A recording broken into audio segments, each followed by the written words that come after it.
Justin Gaethje, which he is, I believe, currently around a 2-1 favorite to do so. He is? Yeah, a little surprising there. That's fascinating. It's not like I think Paddy should be some ginormous underdog.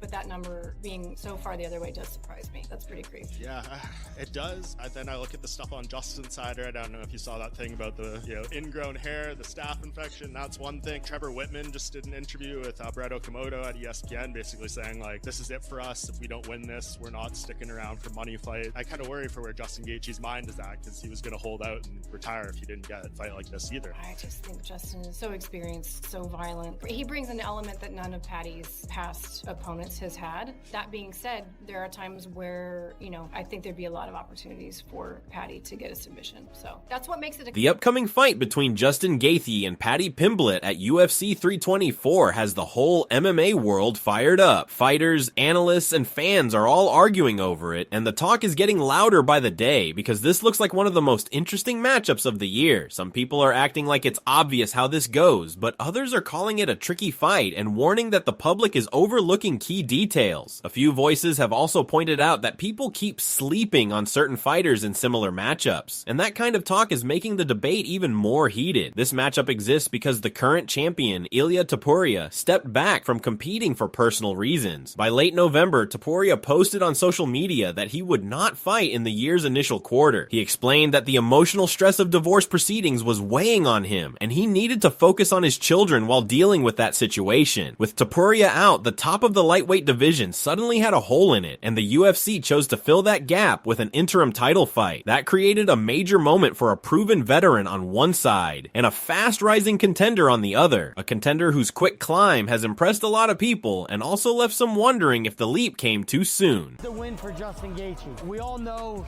Justin Gaethje. I know personally his calf kick is devastating and changes the tide of every single fight. So on a guy like Paddy Pimblett, this might even be the size difference. Paddy is going to be damn near 200 pounds the night of the fight. I don't think it's going to be this drastic. Will's probably about, what, 220? Sure. About 220. And right now I'm probably 200, so that's a 20-pound difference. But I think the keys to Justin's victory, it's one of the main keys, is being able to use this calf kick effectively. So if me and Will are lined up here, the main thing I want Justin to be able to do is I want him to be able to jab and slap and put Paddy Pimblett, put his weight on this leg. I want him to constantly be putting his weight on this leg. So he's gonna do that by cutting off this side, jab, slap, and before Paddy could even step, bombing that leg kick there. And if you look, Paddy was doing a great job doing the calf kick against Mike Chandler. He was doing a great job kicking, so he's probably going to return it. But I think in general, if Justin is able to keep bombing this leg kick, I think it's really going to shut Paddy down and be able to nullify a lot of his attacks. You might start seeing him limp. You might start seeing him switch stances. From there, Justin can use the speed of his hands and use his boxing. I think it's much better than Paddy's.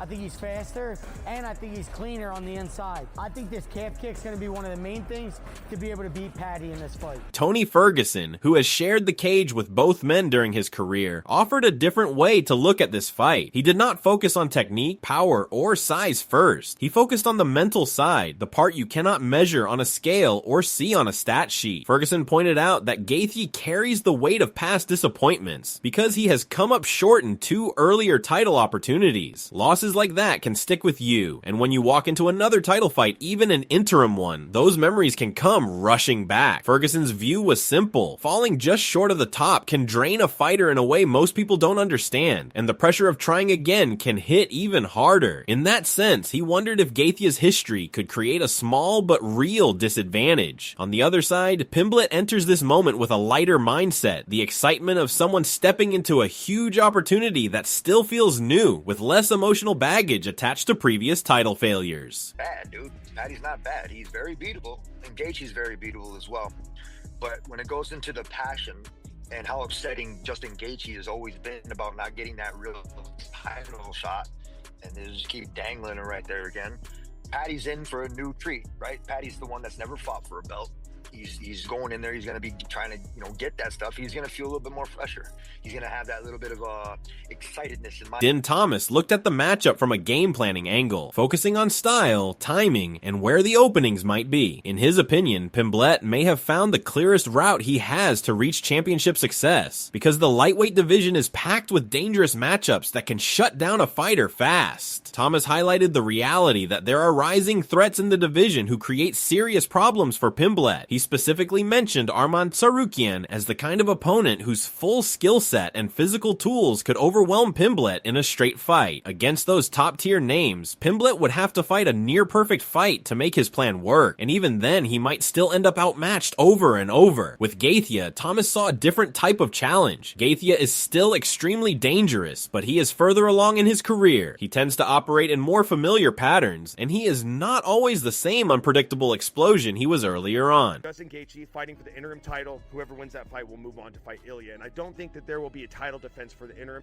If I was to bet, there will be no title defense of the interim title. I think that the next Paddy and Justin, I think their next fight will be Ilya Topuria. I do not think they will defend the interim. Clarity at 155 pounds, I feel for Alexander Volkanovski brought his perspective as a champion who has watched fighters succeed and struggle when pressure hits hardest. He admitted that Gaethje has found some of that old fire again, and he still carries real danger in his hands. Even with that, Volkanovski said he can't pick against Pimblett anymore because Pimblett keeps finding ways to win when people doubt him. Volkanovski pointed back to Pimblett's fight with Michael Chandler and said the performance stood out to him. He also stressed that while Gaethje has become more threatening again, Pimblett showed in that Chandler fight that he can follow a plan instead of getting dragged into chaos, and that discipline will matter against Gaethje. From Volkanovski's view, Pimblett will do what he needs to do to reach the goal. Uriah Faber offered a different take based on decades of watching how styles collide. His read leaned toward Justin Gaethje, and it came down to who looks most comfortable when a fight turns wild. Both men are willing to trade, and neither one lacks courage. Still, Faber sees something special in how Gaethje connects with disorder. Like, he can live inside that kind of fight and stay sharp while everything is falling apart. Who do you favor in that fight? I gotta go with Gaethje. I feel like he's the one that loves to get down and throw fist for fist, and he's also got the Division I wrestling to negate some of the biggest skill sets of Paddy. Paddy's like a very dominant grappler when it comes to submissions. I think Gaethje has the tools to keep it where he wants. Eddie Alvarez, who gave Gaethje his first UFC loss and knows what it feels like to deal with Gaethje's style up close, pushed the conversation in another direction. Alvarez said the result may come down less to raw talent and more to preparation,